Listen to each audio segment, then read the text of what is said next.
one of the things that we do as a company that I think is important, people can go kind of anywhere to sign up for a Medicare plan. You can do it online, you can talk to an agent, you can call the company. But one big part of the service that we offer is our client engagement team. So once somebody becomes a client of RetireMEDiQ, we provide lifelong support. So anytime, going forward that anybody ever has a question on their health insurance, they're not picking up a phone and calling an 800 number to some giant call center somewhere. We have a whole team here that will help people with anything, whether it's a billing question or, I need to see a specialist, is he in my network, or, any of those types of things. We provide that service on a lifetime basis. Welcome to Wealth and Life, where you'll learn with financial planner, consultant, speaker, and business owner, Tony D'Amico. You'll hear stories from successful business owners and individuals about how they navigated the inevitable challenges that arose as they achieved each new level of success. And you'll get insights and strategies from leading wealth planning professionals on how to achieve your next level of success. Now here's your host, Tony D'Amico. Well, welcome to the Wealth and Life podcast today. And today we have Kevin Lowden, who is a senior account executive for RetireMEDiQ and a firm that specializes in Medicare planning. So today we're going to be talking about something that I think is very important, which is Medicare. So at a certain point in our lives, we'll need Medicare. Very important decision. But in addition to that, there is a lot of tax planning that also is associated with Medicare.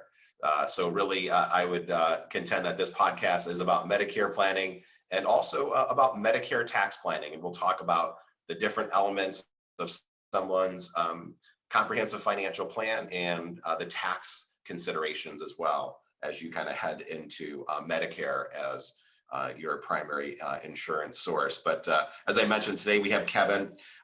Kevin has been in the Medicare insurance industry for over the past 8 years. I started working with Kevin in 2014. So time flies. It's been that long. It has, yeah.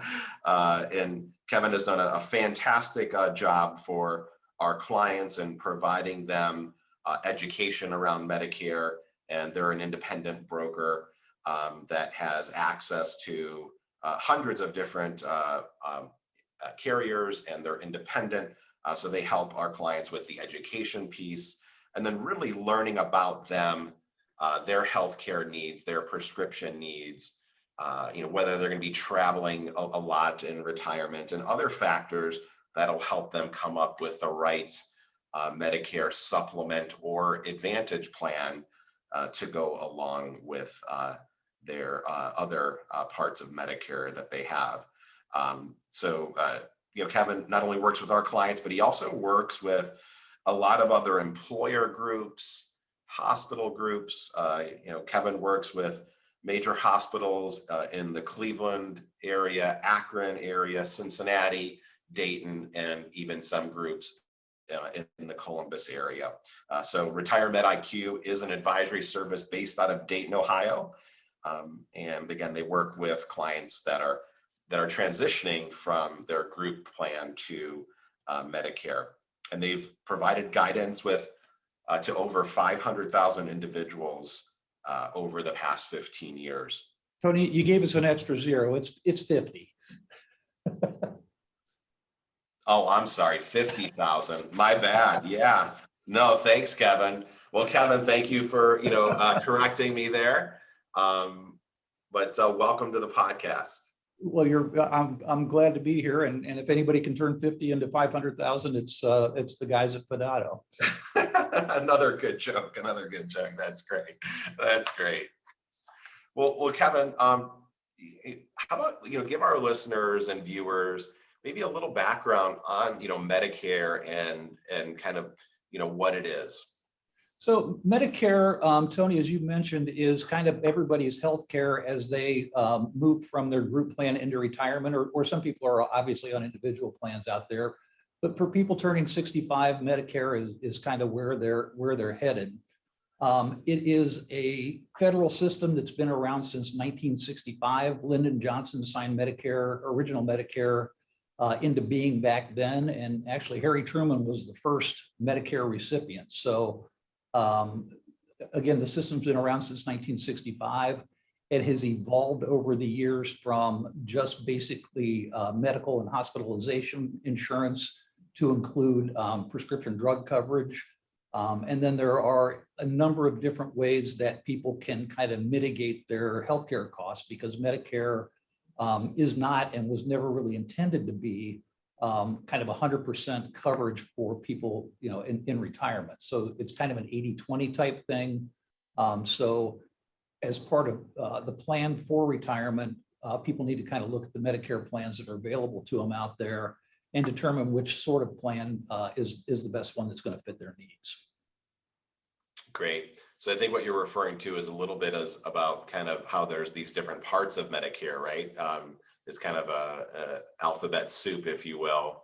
Do you want to talk a little bit about like what is Part A and Part B, and then kind of the ways to supplement those plans? Sure. So original Medicare, the Lyndon Johnson version is Medicare Part A and Part B. So Medicare Part A is hospitalization. So you think of A for admitted. So when you're admitted to the hospital, that's when your Part A kicks in.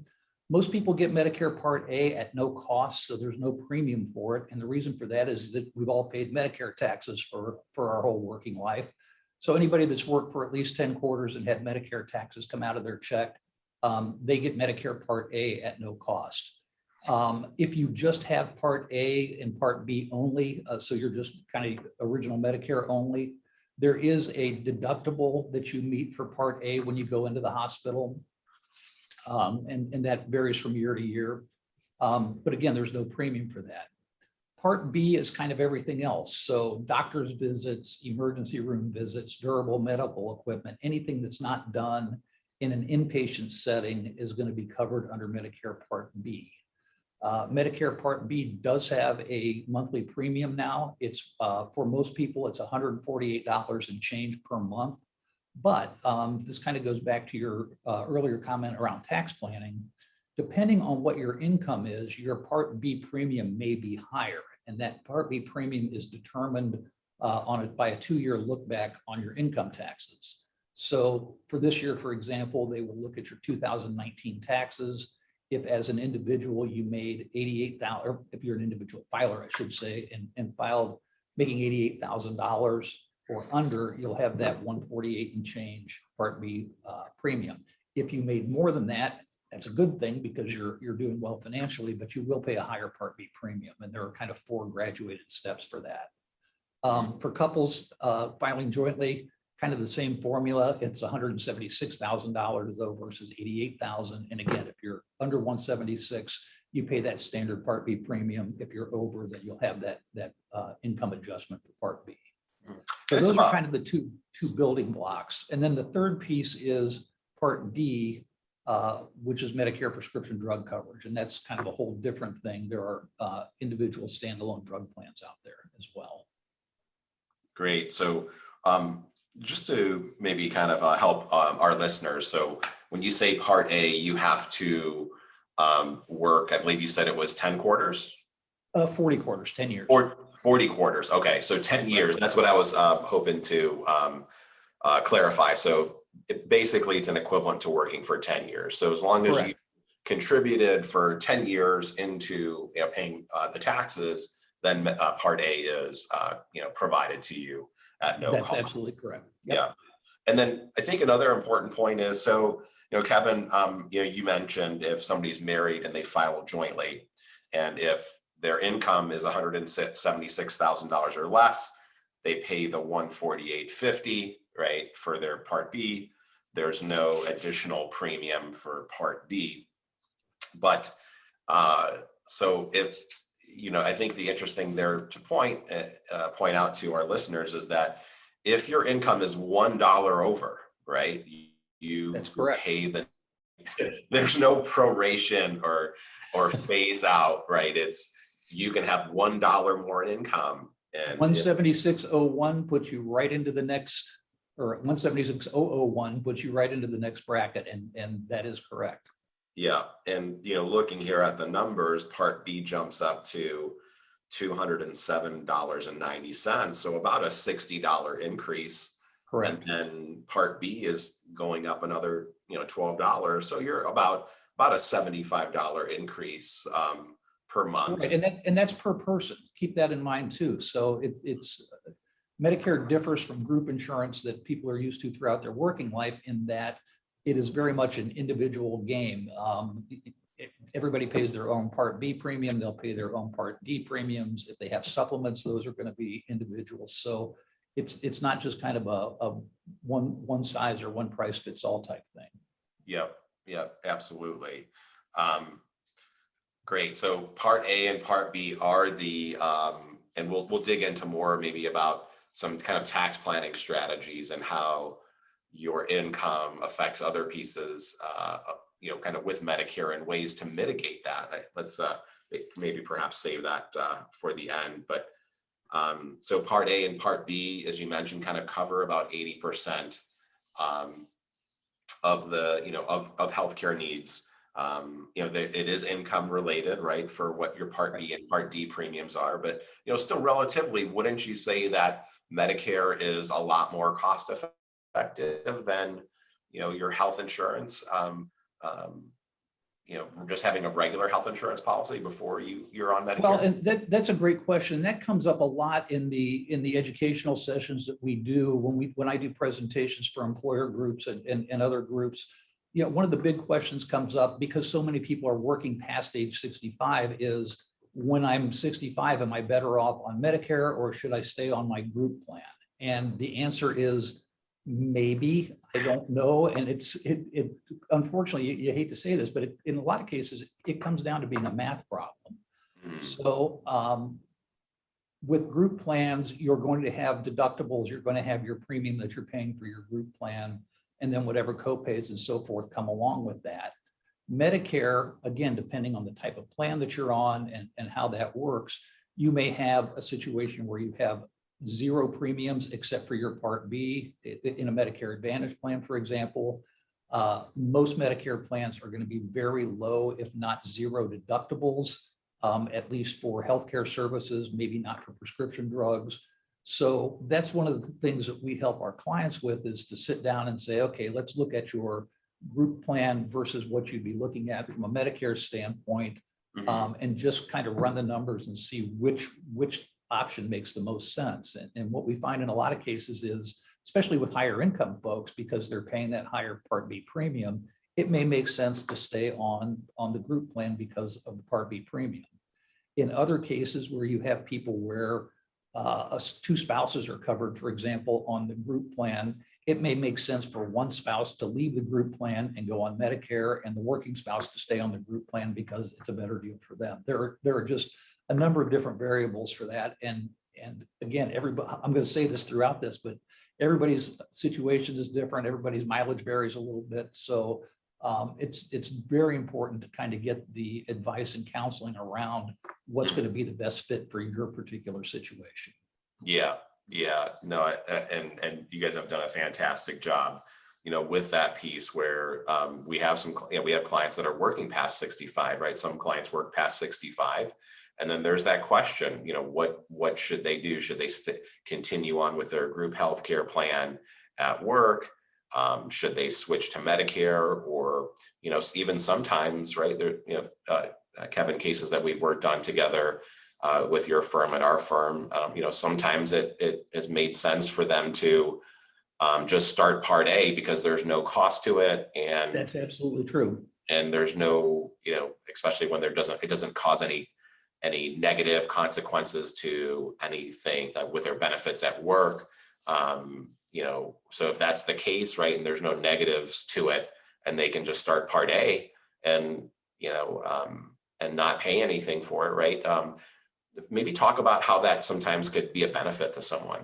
Yeah, you're correct, Tony. That can absolutely be a benefit. So if you are in a group health plan, for example, that is kind of your standard HMO type employer plan, not a high deductible plan with a health savings account, and you're turning 65, it very well may make sense to go ahead and sign up for Medicare Part A.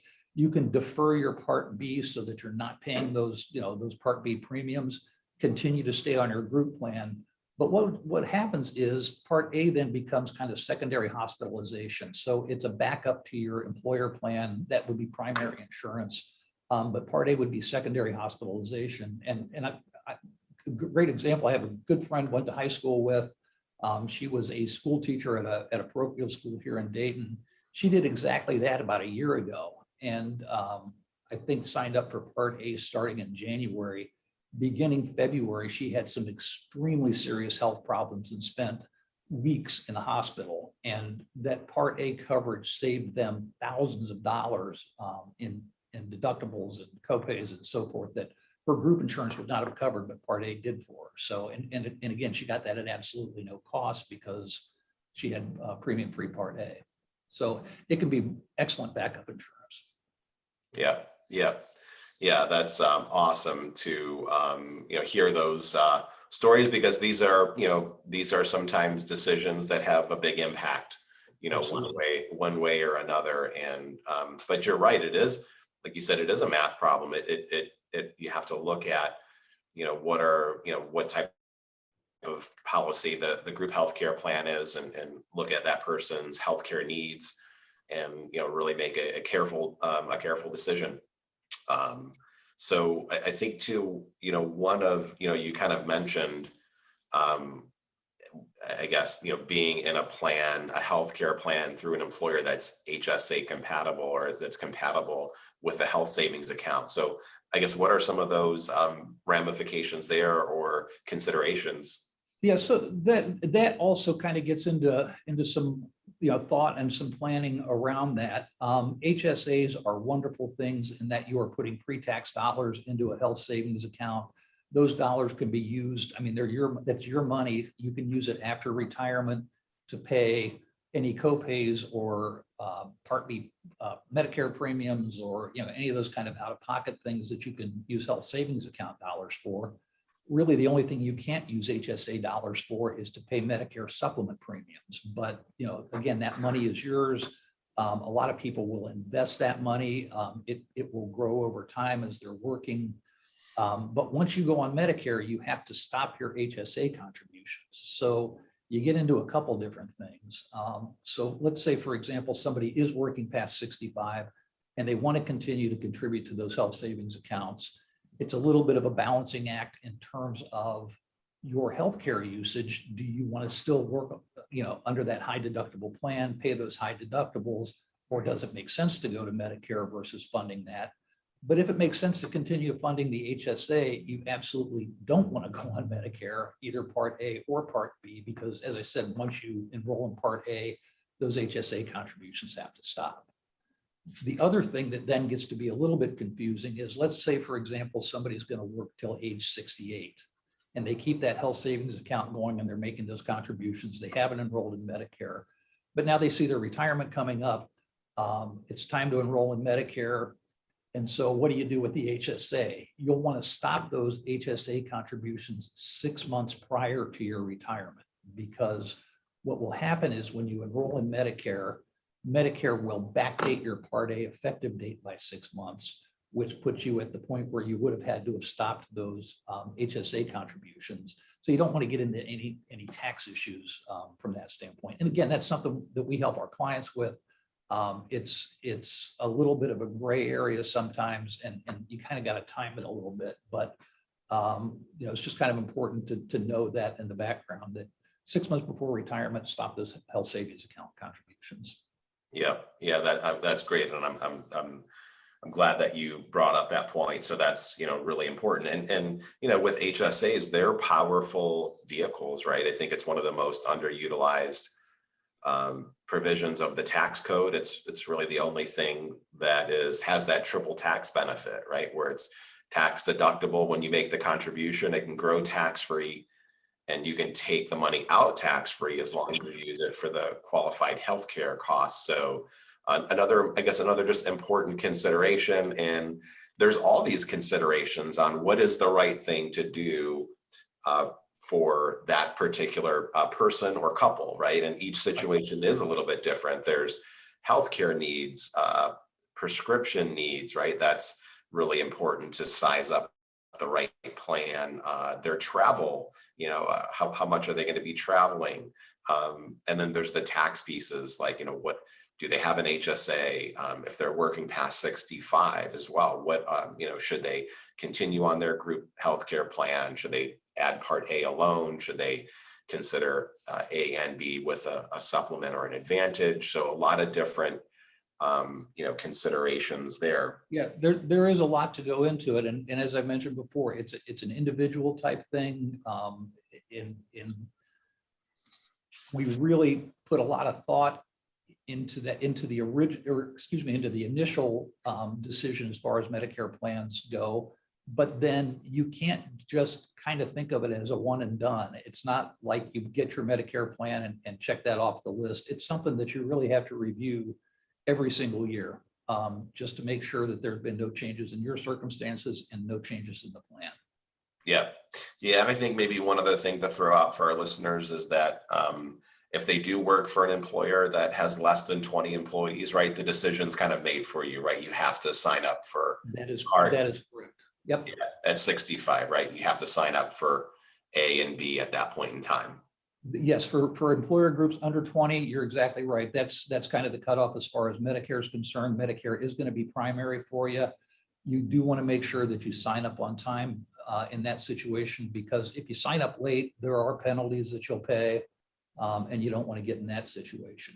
But for those people working for groups or for employers that have more than 20, I use this example all the time. Everybody's got that, brother-in-law or neighbor in the backyard or whatever. This, boy, you're getting old, you need to sign up for Medicare. And if you don't sign up for Medicare at 65, they're going to come and get you, or you're going to pay penalties or whatever.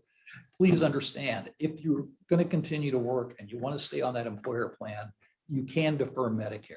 But as Tony said, and as we tell people, it's worth going through the exercise just to see what your best option is going to be. Right. And I think too, do you want to talk a little bit about how, like, once you do need to sign up for Part B, do you want to talk a little bit about like what the implications are if you don't sign up for it on time? Because I think that's important. Right. I'll be happy to. So let's talk about the initial enrollment period into Medicare. That enrollment period it is 3 months before your 65th birthday, your 65th birth month, and 3 months after. So there's a 7-month window that you have for that initial enrollment into Medicare. And trust me, you're not going to miss it. You are going to get so much mail, so much marketing material. Every insurance company in the world is going to have stuff in your mailbox, and you're going to realize that you're coming up on 65 if your kids haven't started making fun of you yet up to that point. So you're going to be well aware that that initial enrollment period is coming up. So let's say you are going to enroll at 65. Essentially what you'll do is you'll go to socialsecurity.gov and you'll set up a My Social Security account. And that's the vehicle that you use to sign up for Part A and Part B. And it's a very simple process. If you are going to begin taking Medicare at age 65, you really want to kind of start that process 2 or 3 months ahead of time, just so that you've got everything in place in terms of your Medicare enrollment, so that we can kind of help you with your Medicare plan selection. And Tony, you tell me where you want to go in terms of kind of what the options are at this point, or kind of guide me as far as how this is going to make sense for folks. Sure. Yeah, I mean, I'm open to what you think there, but perhaps maybe, yeah, I think you brought up a good point that there is some confusion there. Like, you can sign up for Medicare Part A only, right? Right.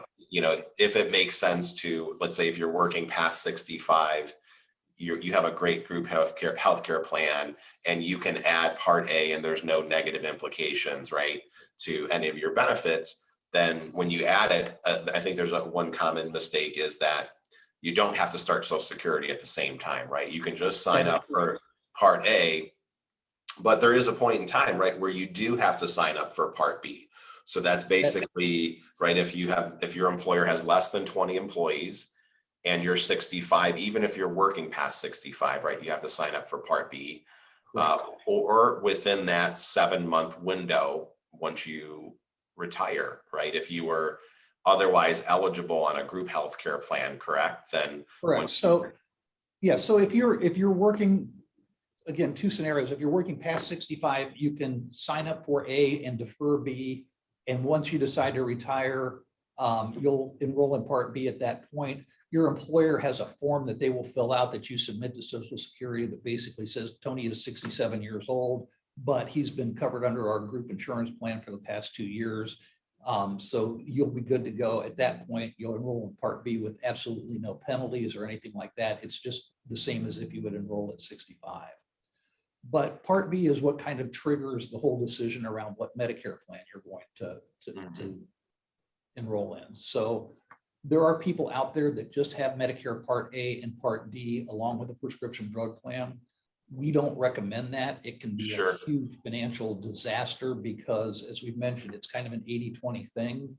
Part B picks up 80% of your costs, but let's say you have to go in and have a $10,000 outpatient surgery, you're responsible for $2,000 of that.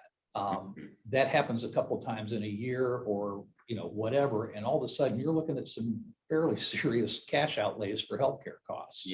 Yeah, and I think one thing that I'd like to maybe you share with our listeners before we kind of talk about supplement and advantage plans, because I think that's kind of the important part here. So you have A and B, but it's only about 80% of the coverage. So Correct. how do you, what's the other piece to supplement that, right? But I guess real quick, before we talk about that, can you talk a little bit about, like, once you're required to start Part B, we talked about those two different scenarios in which you are required to start Part B. What happens if someone doesn't start Part B on time? Right. So if you don't start Part B on time, for every month that you're late, there is an accumulating penalty for that delay. And then once you do start Part B, whatever that percentage is going to be added to your Part B premium every month for the rest of your life. So it's not kind of a one-shot deal where they fine you $500.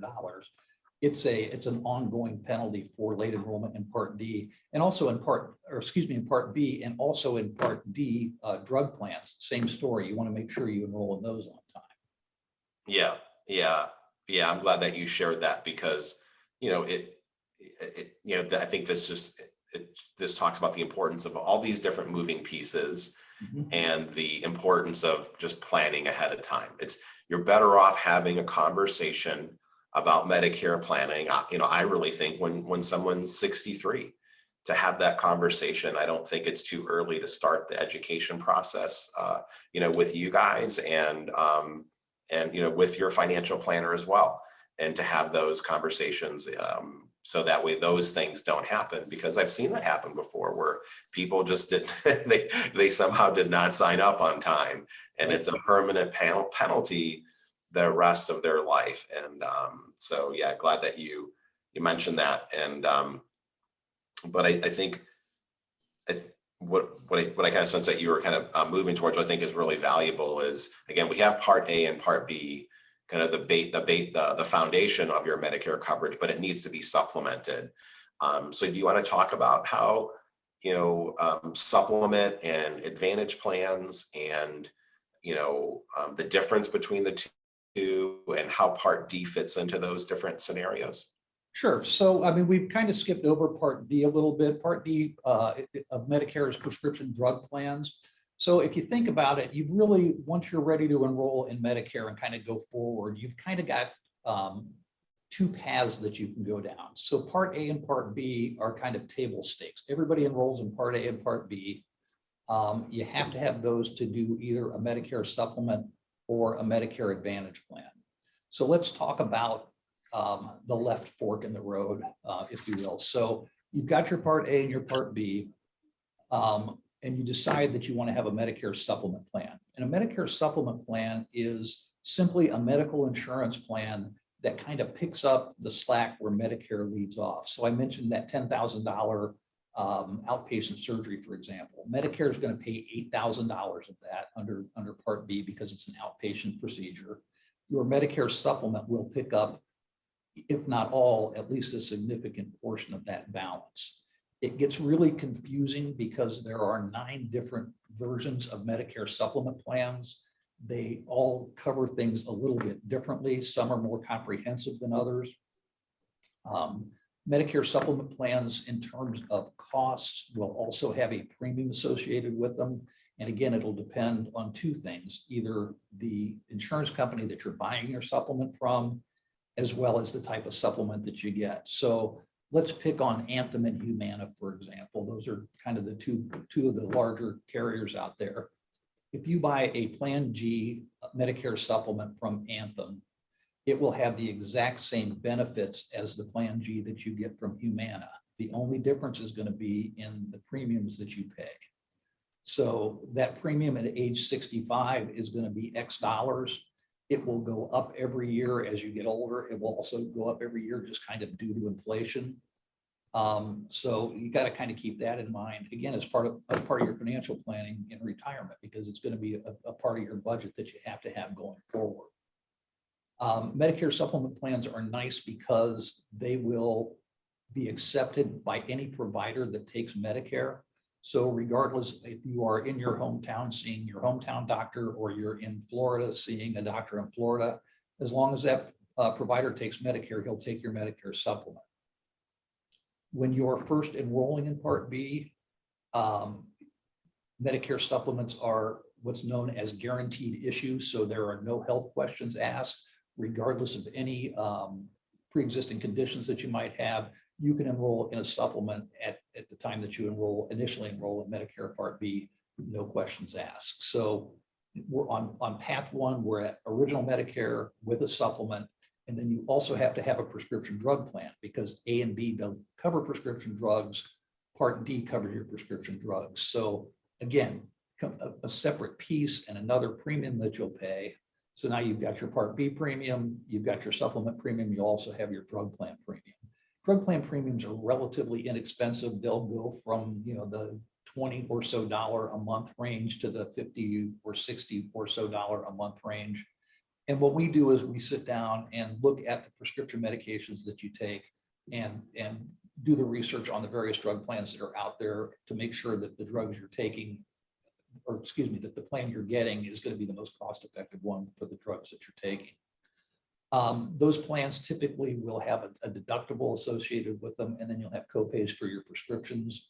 Every plan treats their medications differently, and they're set up in tiers. So a tier 1 drug might be a generic cholesterol medication, for example, and have a very low, and in some cases, $0 copay. And then as you kind of go up the scale into more name branded and specialized drugs, they get a little bit more expensive.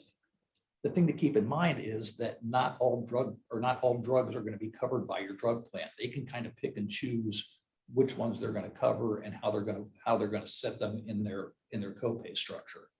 And those plans can change every year. So again, I mentioned before, you want to review your plans each year. Review if you're in a situation where you're on a drug plan, make sure you're reviewing that each year so that they haven't raised a price or dropped a medication or anything like that. And if they do, you have the opportunity in the fall to change drug plans for the following year. But once they're in kind of locked in for the year, they're going to cover what they cover. They won't change midstream. So that's kind of option A, is original Medicare with supplement and a drug plan. So when you say drug plan, is it Part D that they would have in that scenario? That is that's a Part D prescription drug plan. So in that kind of that example that you gave, they would have Part A, Part B, Part G, and Part D. Well, Part G would be the Medicare Advantage, or excuse me, the Medicare supplement plan. Mm-hmm. Plan G right now is kind of the most comprehensive plan that's out there, but there are 8 other versions as well. So again, they do different things a little bit in terms of how they cover your Medicare costs outside of A and B. But yeah, Plan G is the one that we typically see people taking because it is essentially first dollar coverage for anything Medicare doesn't cover, with the exception of a Part B deductible, which is $198 a year. So your first doctor visit is going to cover that deductible, and then you're going to have 100% coverage going forward. Mm-hmm. So with a supplement plan, what are some scenarios in which you think a supplement plan might be more appropriate than an Advantage plan? One of them that jumps out to me is obviously if someone travels extensively, or maybe they have a dual residence. That's absolutely one of the considerations. So as I mentioned, anybody that takes Medicare will take your Medicare supplement. So we have a lot of clients that have homes and they're spending their summers in Ohio, they're spending their winters in Florida for very good reason. And so they may be seeing doctors in both places. So in that case, that Medicare supplement plan is a great fit. There are people that have chronic illnesses, and because with a Medicare supplement exactly what your costs are going to be, I've got my Part B premium, I've got my supplement premium, my drug plan premium, that's kind of it. But I am a very high utilization person. I just don't want to have to worry about copays and those sorts of things. So I like those fixed costs around a Medicare supplement. There's actually, Tony, some other strategy around Medicare supplements when you're first enrolling in Medicare too. So we work with a union that covers retail employees, so the Krogers and the Myers of the world. Those folks have worked at Kroger's and Myers for years and years and spent a lot of time on their feet. And when they get ready to retire, in a lot of cases, they've got some things that they're looking at, like knee replacements and hip issues and those types of things.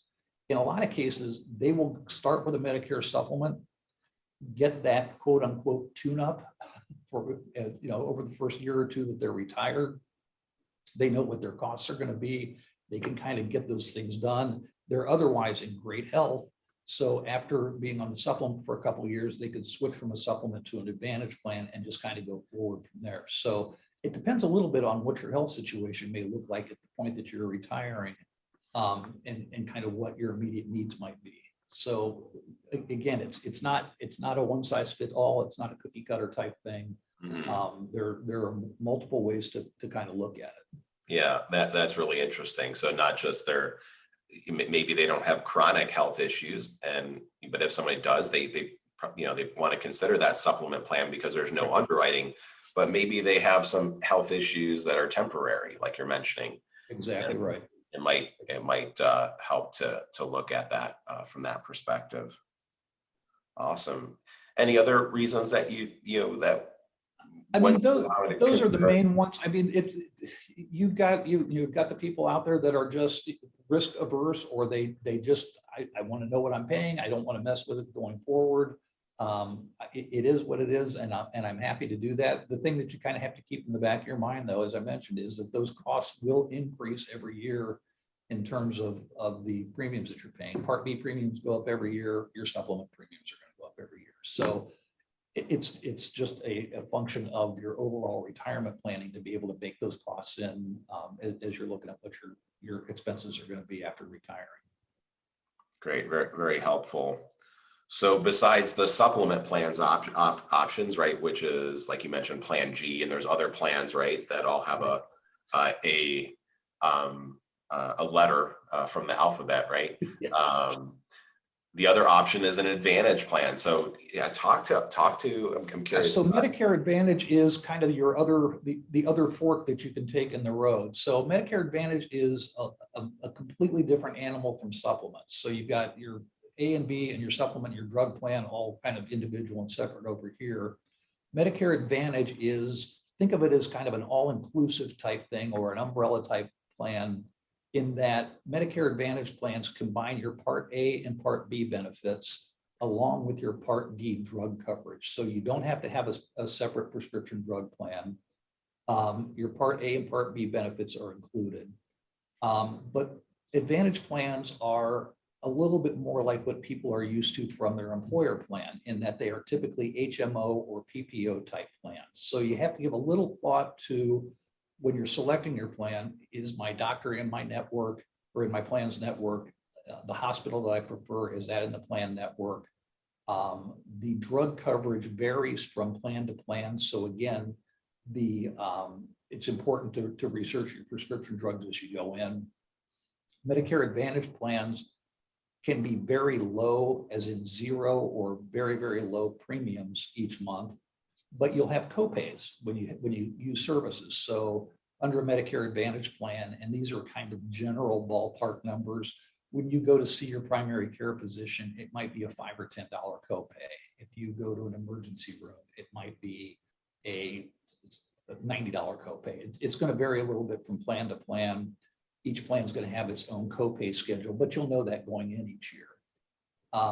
So the other kind of backup that you have on an Advantage plan is that they also have a maximum out of pocket, so that if you happen to have a bad health year, you're going to know going in, I'm going to spend up to X dollars, whatever that plan's maximum out of pocket is, and no more. So once you reach that, the plan takes over to 100%. The vast majority of people never come anywhere near reaching that maximum out of pocket.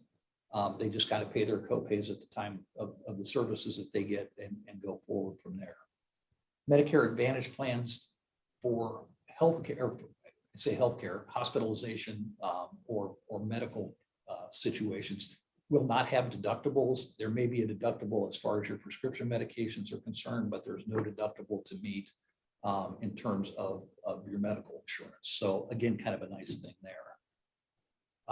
People ask us, well, if I'm in a network, I have to see doctors, theoretically, my network is kind of in my geographic area. And that's true, although networks have become much more robust and much larger in geography. But Advantage plans will also provide emergency room coverage and urgent care coverage nationwide. So let's go back to that person who's spending their summers in Ohio and their winters in Florida. If I'm going to Florida to have my knee done because I'd rather rehab walking on the beach than walking in the mall in February, a Medicare supplement plan is going to be a better fit for me.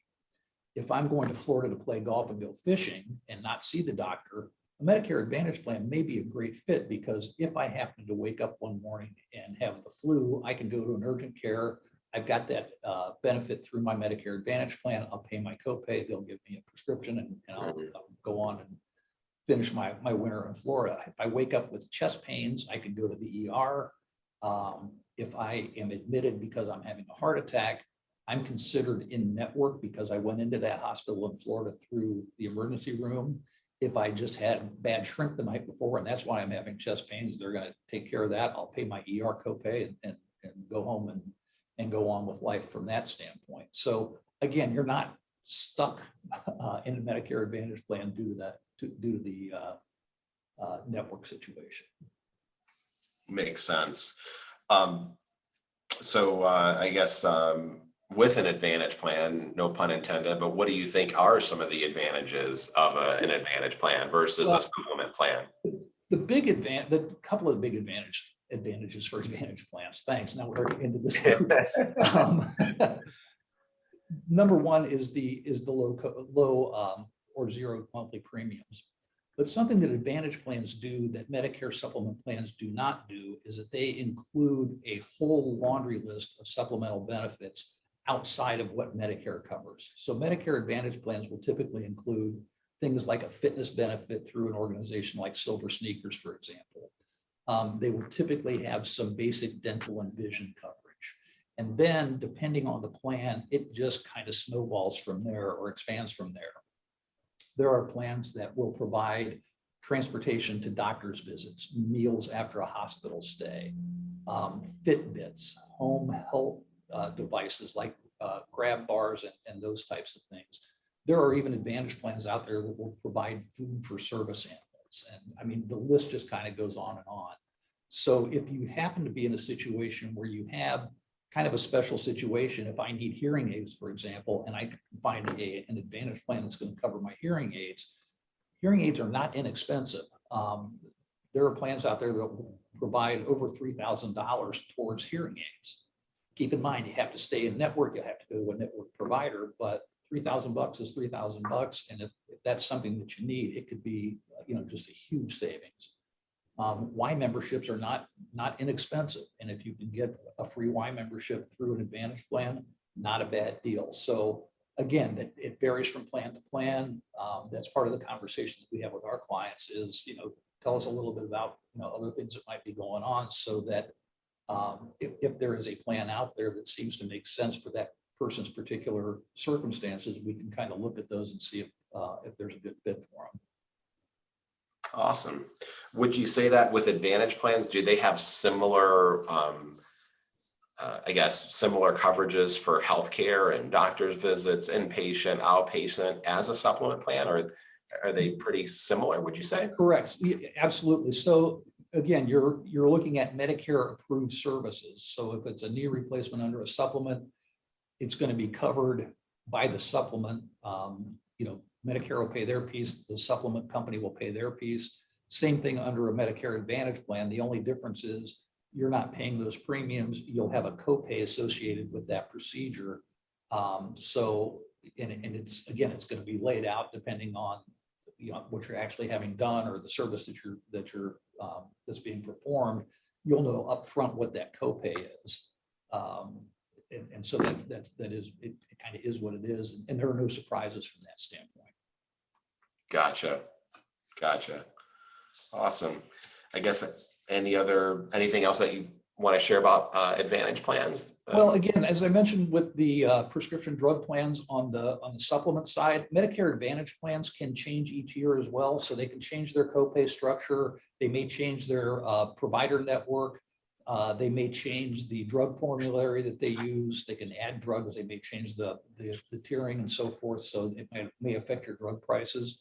So again, in the fall, there is a Medicare open enrollment. It's actually called the annual enrollment period, where you can check to see if there have been, well, not check, they'll tell you if there are any changes to your plan.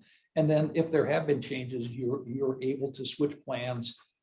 Absolutely no problem at all. There's no medical underwriting or anything along that line for Medicare Advantage plans.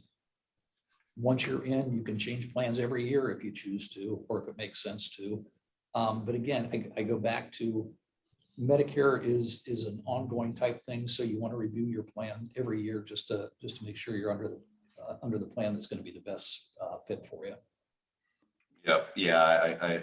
I think that's a great point there, that annual open enrollment period, and just, kind of not just making the right decision up front, but also just continuing to evaluate it. And sometimes it makes sense to stay the course. Sometimes it makes sense to make a change. Needs absolutely change. And, for those folks, I'll go back to another comparison with supplements and Advantage plans. I know in my family, my in-laws were on a supplement for years. They were going back and forth from Ohio to Florida in the winters. They had doctors that they saw down there. As they got older, they didn't go to Florida very much in the winter. And so they actually switched from their supplement plans to an Advantage plan. They were staying local. There really wasn't any real need to be spending several $100s a month on supplement plans and drug plans when they were seeing local doctors. So they switched to Advantage plans and ended up saving significant money because they just no longer needed the flexibility of the supplement plan.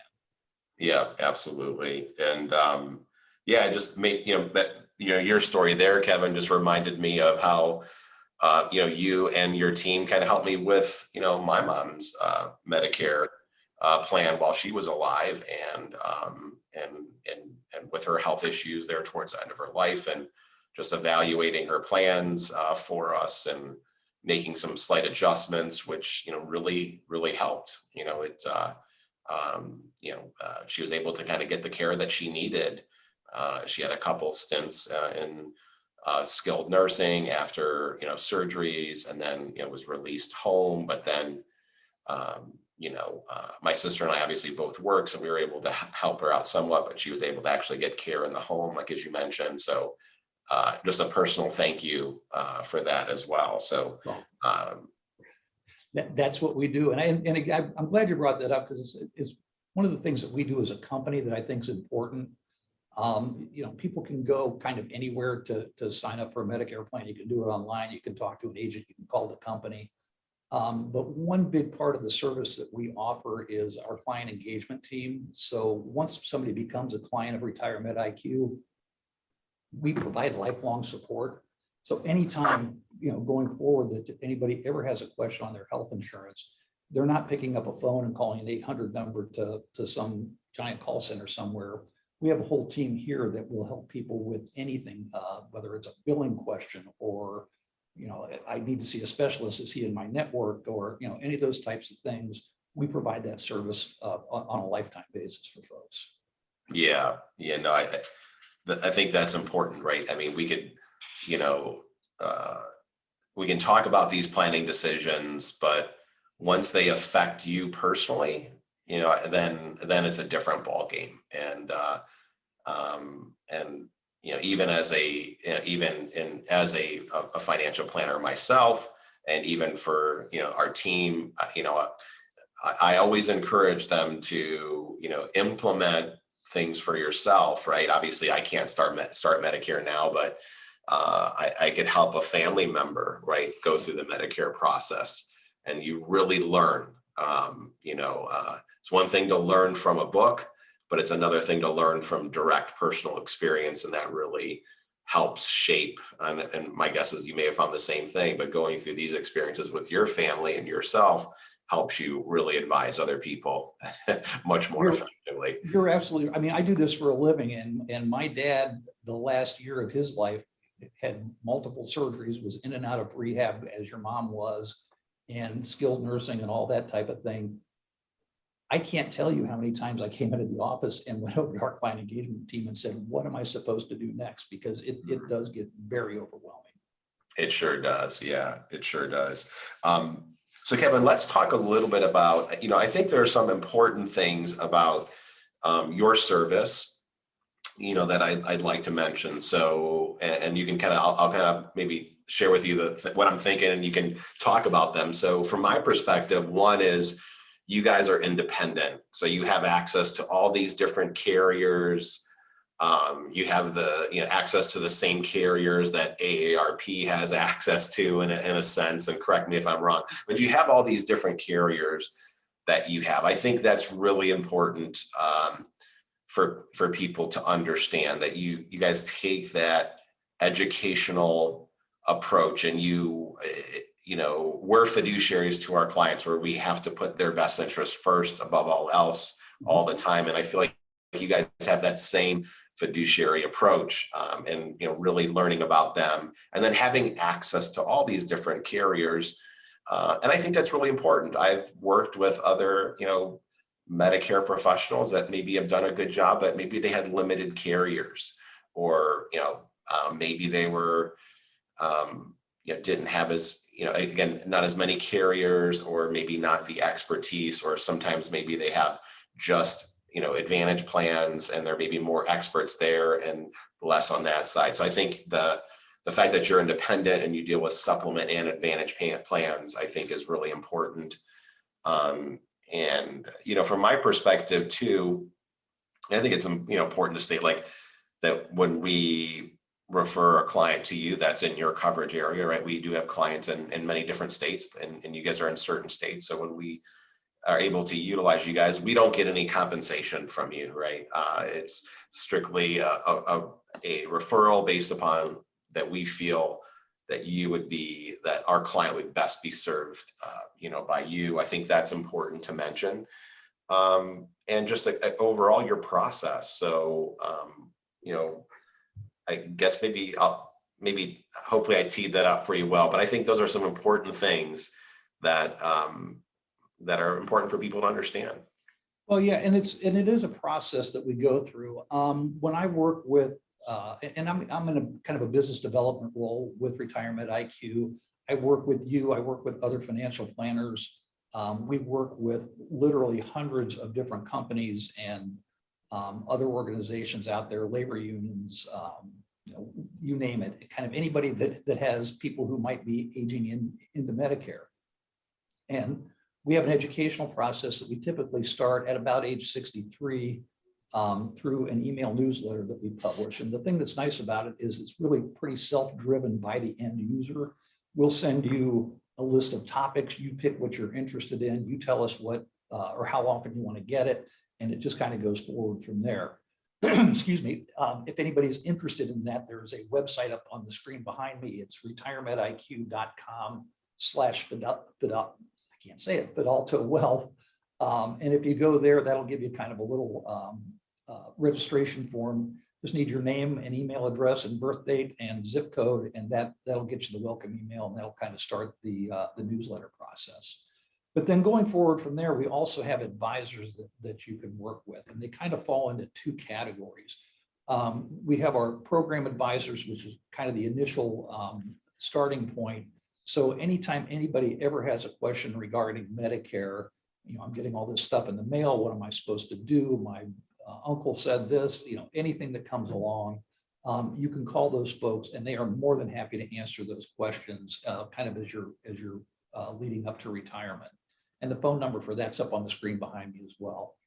But once you get to the point where you're ready to retire and enroll in Part A and Part B and get serious about selecting your Medicare plan, our benefit advisors at that point will sit down and really get in depth with you in terms of the doctors that you see, the prescription medications that you take, those supplemental benefits that I mentioned earlier. Are there, those types of things that are going to be important to you?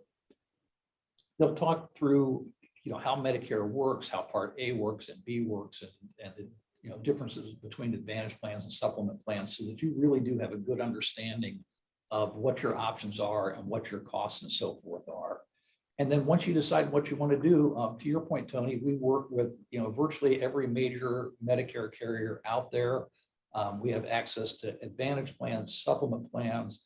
There are over 200 plan options in the state of Ohio, and you certainly don't want to dig through those. So we really help you narrow the focus to one, maybe two plans that will make a recommendation for you. And then we'll get you enrolled in the plan so that it starts when you're ready to start Medicare.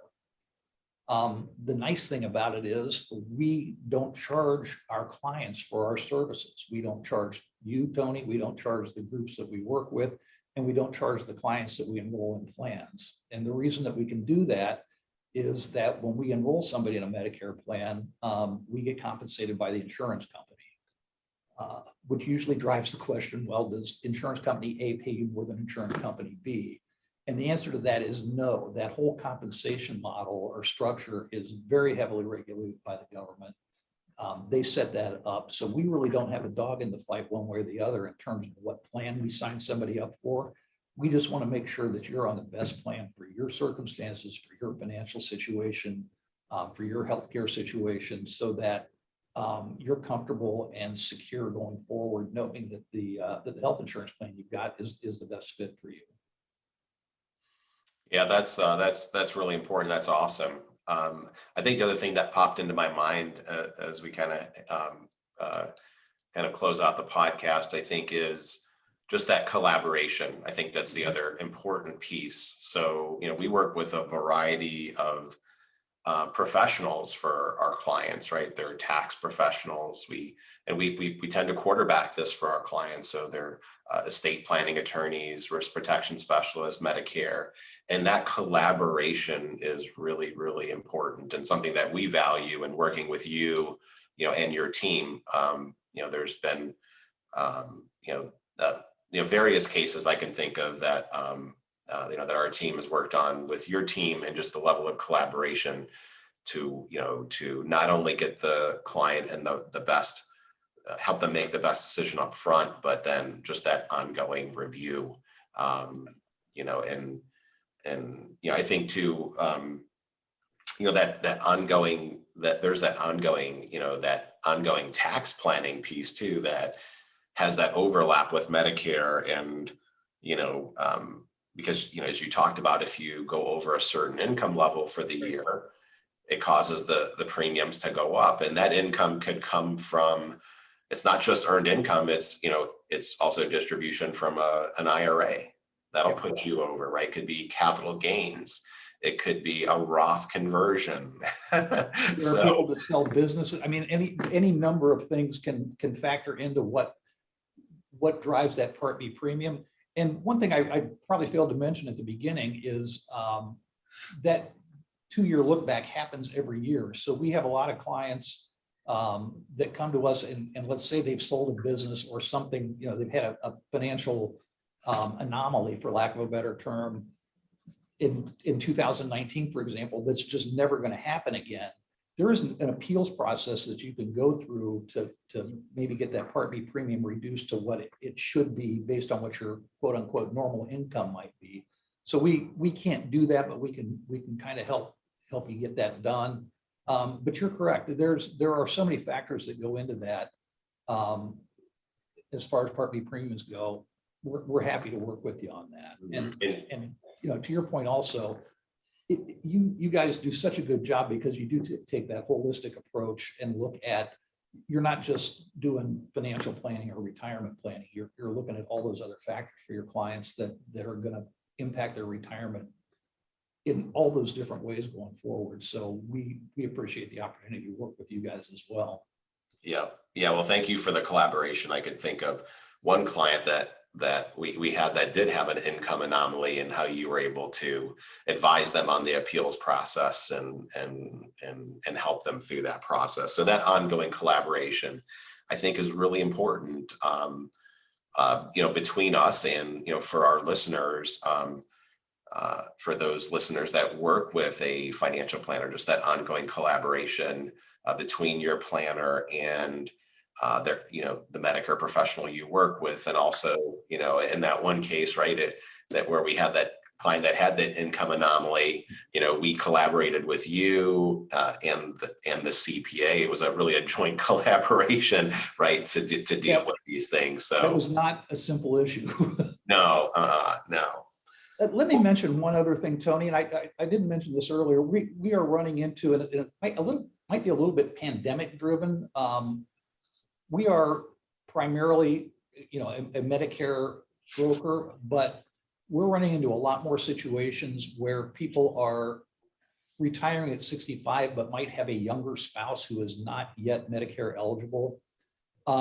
In those situations, we can work with those folks as well to help them with their kind of early retirement healthcare needs. Because again, as complicated as Medicare is, so is that. So, for those people that are in a situation where I'm 65, I'm ready to retire, my wife is 63, what do we do with her for the next 2 years? We are now in a position to help those folks as well. We have 2 advisors that are specializing in those kind of early retiree health insurance areas. So just wanted to mention that to you, so you know that going forward too. Awesome. Cool. Well, Kevin, as we conclude, as you know, the name of the podcast, the podcast is Wealth and Life, right? And really looking at the intersection of wealth and life and what that looks like for different people. So really everyone has a different definition of what it means to be wealthy and what it means to be successful.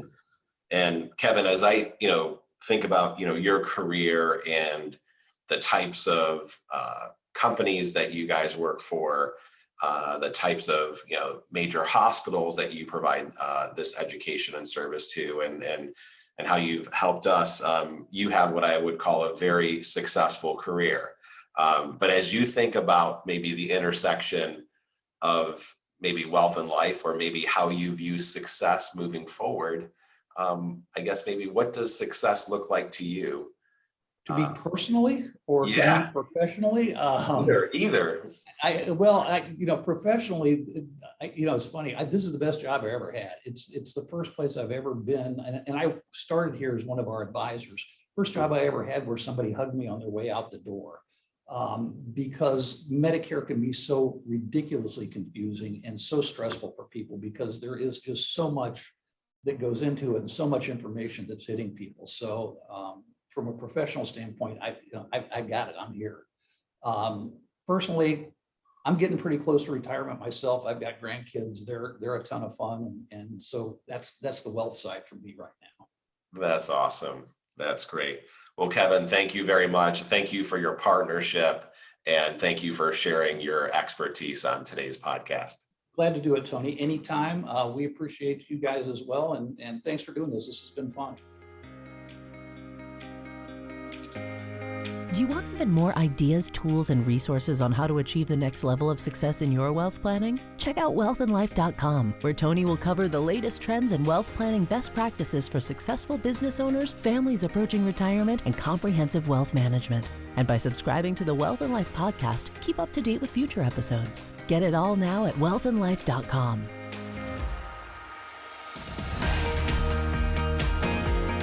Wealth and Life is created and hosted by Tony D'Amico, founder and managing partner of Fidato Wealth LLC, a registered investment advisor. The opinions expressed in this program are for general informational purposes only and are not intended to provide specific advice or recommendations. To determine which strategies may be appropriate for you, please consult a financial planner prior to making any financial decisions. Any case examples discussed are hypothetical, and any resemblance to a particular person or business is purely incidental. Please visit wealthandlife.com for other important disclosures.